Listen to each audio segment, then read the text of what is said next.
ইসলামপুর গ্রাম পঞ্চায়েতের পক্ষ থেকে আমাদের পাড়া আমাদের সমাধান ক্যাম্প অনুষ্ঠিত হয় স্টেট ফার্ম কলোনি স্কুলে। এই ক্যাম্পে ইসলামপুর গ্রাম পঞ্চায়েতের 2টি বুথের মানুষজন নিয়ে তাদের সমস্যা শোনা হয়। তবে সাধারণ মানুষ তাদের সমস্যা তুলে ধরেন। অন্যদিকে সমস্যার সমাধানের আশ্বাস দেয় ইসলামপুরের বিডিও দীপান্বিতা বর্মন। সেখানে উপস্থিত ছিলেন ইসলামপুরের বিডিও দীপান্বিতা বর্মন, ইসলামপুর গ্রাম পঞ্চায়েতের প্রধান অসীমা পাল, তৃণমূল ব্লক সভাপতি জাকির হোসেন, যুব তৃণমূল কংগ্রেসের জেলা সভাপতি কৌশিক গুণ, গ্রাম পঞ্চায়েতের প্রধানের প্রতিনিধি তথা সমাজসেবী অভিজিৎ পাল সহ একাধিক নেতৃত্বরা। তবে ইসলামপুর গ্রাম পঞ্চায়েতের প্রধান অসীমা পাল বলেন, ইসলামপুর গ্রাম পঞ্চায়েতের প্রত্যেকটি বুথ নিয়েই আমাদের পাড়া আমাদের সমাধান ক্যাম্প বসানো হয়েছে। প্রত্যেকটি মানুষ তাদের সমস্যা তুলে ধরেছেন এবং যেগুলো সমস্যা সমাধান করার মতো সেগুলো সমস্যা সমাধান করা হবে।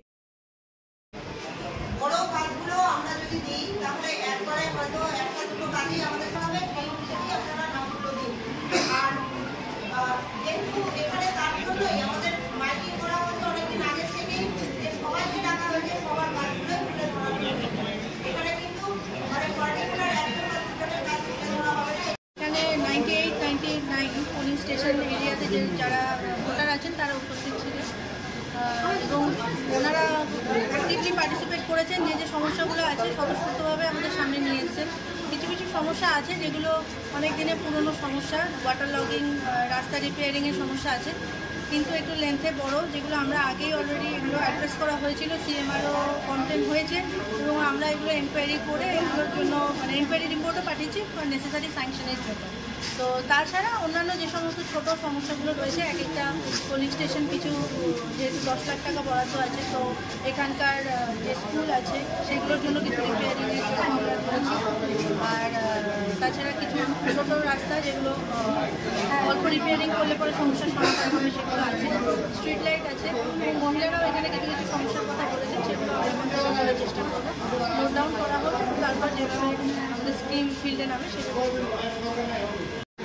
আমাদের প্রথমে বলি যে আমাদের 10 লাখ টাকা বরাদ্দ হয়েছে, আর 10 লাখ টাকা আমাদের এই দিয়েই আমাদের কাজ করতে হবে। এই স্কিম তো অনেক উঠে এসেছে, প্রত্যেকটা মানুষের আলাদা আলাদা চাহিদা রয়েছে, রাস্তাঘাট আছে, লাইট আছে, তারপর হচ্ছে ট্রেনের সমস্যাও রয়েছে, এগুলো সবই উঠে এসেছে। আর আমরা চেষ্টা করবো যে এরপরে আমরা টাকা অনুযায়ী কোথায় এইভাবে কাজ করতে পারবো, অনুযায়ী আমাদের করতে হবে। সবাইকে মিলে কাজটা আগে করলে আমাদের সুবিধা হবে, জনগণের বেশি সুবিধা হবে, সেই হিসেবে আমাদের কাজগুলো করতে হবে। এটা খুব ভালোভাবে নিচ্ছি। আমি সমস্ত জনগণের হয়ে আমাদের মানবিক মুখ্যমন্ত্রীকে অনেক অনেক ধন্যবাদ জ্ঞাপন করছি, কারণ উনি শুধু সামাজিক কাজ করছেন না, এতে আমাদের সংবিধানকে রক্ষা করছেন। সংবিধানকে যেমন বলা হয়েছে of the people, by the people, for the people, ওটা সম্পূর্ণরূপে আজকে উনি বাস্তবায়িত করছেন। আজকে যে টাকাটা উনি আমাদের প্রত্যেকটা বুথে অ্যালট করেছেন, আজকে আপনারা দেখছেন এখানে যে এখানে প্রধান এবং এখানকার যে জনপ্রতিনিধি ওনারা এখানে বসে আছেন। জনগণ সরাসরি সিদ্ধান্ত নিচ্ছে যে কোন রাস্তাটা করা হবে, কোন ড্রেনটা করা হবে, কোন লাইট পোস্টটা করা হবে, সব কিছু জনগণ নিজের ইচ্ছায় করছেন। এই অধিকারটা যেটা আজ থেকে 1950 খ্রিস্টাব্দে ডক্টর ভীমরাও আম্বেদকরের নেতৃত্বে আমরা যে ভারতীয় সংবিধান পেয়েছি, যেই সংবিধানে যে কথাটা বলা হয়েছিল, সেটা আজকে আমাদের মানবিক মুখ্যমন্ত্রী আজকে ওটা বাস্তবায়ন করছে। আমি সকল জনগণের হয়ে আরেকবার আমাদের মুখ্যমন্ত্রীকে অনেক অনেক ধন্যবাদ জ্ঞাপন করছি। আমরা চাচ্ছি যে ভারতবর্ষের প্রতিটা স্টেট এই মুখ্যমন্ত্রীর কার্যপ্রণালীকে অনুকরণ করুক, আর আমরা চাইব যে ভারতবাসীরা এই ধরনের একজন প্রধানমন্ত্রীও পাক আগামী দিনে। খুব নজিরবিহীন ভাবে এরকম প্রকল্প মানুষ পাবে, এটা কোনোদিন ভাবতেও কেউ পারেনি আমরা। যে মানবিক মুখ্যমন্ত্রী, বাংলার জনদরদী মুখ্যমন্ত্রী, মানবিক সরকারের পক্ষ থেকে এত প্রকল্প, কন্যাশ্রী, রূপশ্রী, খাদ্যশ্রী, লক্ষ্মীর ভাণ্ডার, এত জনমুখী প্রকল্প দেওয়ার পরে এরকম একটা চিন্তাভাবনা মুখ্যমন্ত্রী করবেন, এটা আমাদের কল্পনায় ছিল না। কিন্তু মুখ্যমন্ত্রী মানুষকে এই প্রকল্প দিয়ে অনেক উৎসাহিত করেছেন এবং মানুষের মধ্যে অনেক উৎসাহ উদ্দীপনা আছে যে বাংলার এই মানবিক সরকারের পক্ষ থেকে আমার পাড়া আমার সমাধান।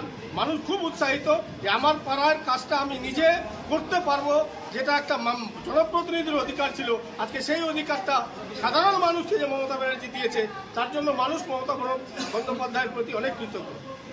ছোটো মোটো সমস্যা রাস্তার প্রবল বর্ষাকাল চলছে, কিছু রাস্তা হচ্ছে রিপেয়ারিং করতে হবে, কিছু ড্রেনেজের সমস্যা আছে, বেশি কিছু সমস্যা নেই। আমাদের সরকার সার্বিকভাবে সব কিছুই করেছে, পথবাতি থেকে আরম্ভ করে সব কিছুই বসানো আছে।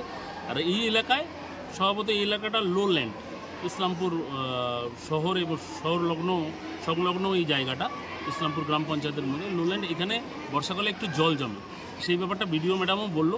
এই ব্যাপারটার উপর আমাদের লক্ষ্য রাখা হচ্ছে যে ড্রেনেজ সিস্টেমের মাধ্যমে কীভাবে আউটলেট করে জলটাকে বের করানো যায়। এগুলো সমস্যা রয়েছে। আর বিশেষত রাস্তাঘাট অধিকাংশ তৈরি হয়েছে, প্রবল বর্ষাকাল চলছে, কিছু রাস্তাঘাট রিপেয়ারিংয়ের দরকার।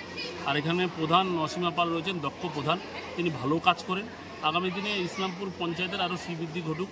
আমাদের সরকার যেভাবে 94টা প্রকল্প বাদ দিয়েও আমার পাড়া আমার সমাধান নিয়ে যেভাবে বুথে বুথে আমাদের সরকার মানুষের কাছে যাচ্ছে, এটা একটা নজিরবিহীন ঘটনা। গোটা ভারতবর্ষের মধ্যে একমাত্র পশ্চিমবঙ্গ, একমাত্র মমতা বন্দ্যোপাধ্যায় এবং মমতা বন্দ্যোপাধ্যায়ের সরকার, মামাটি মানুষের সরকারই পারে এইভাবে সাধারণ মানুষের কাছে গিয়ে নিজের সরকারকে উজাড় করে দেওয়া।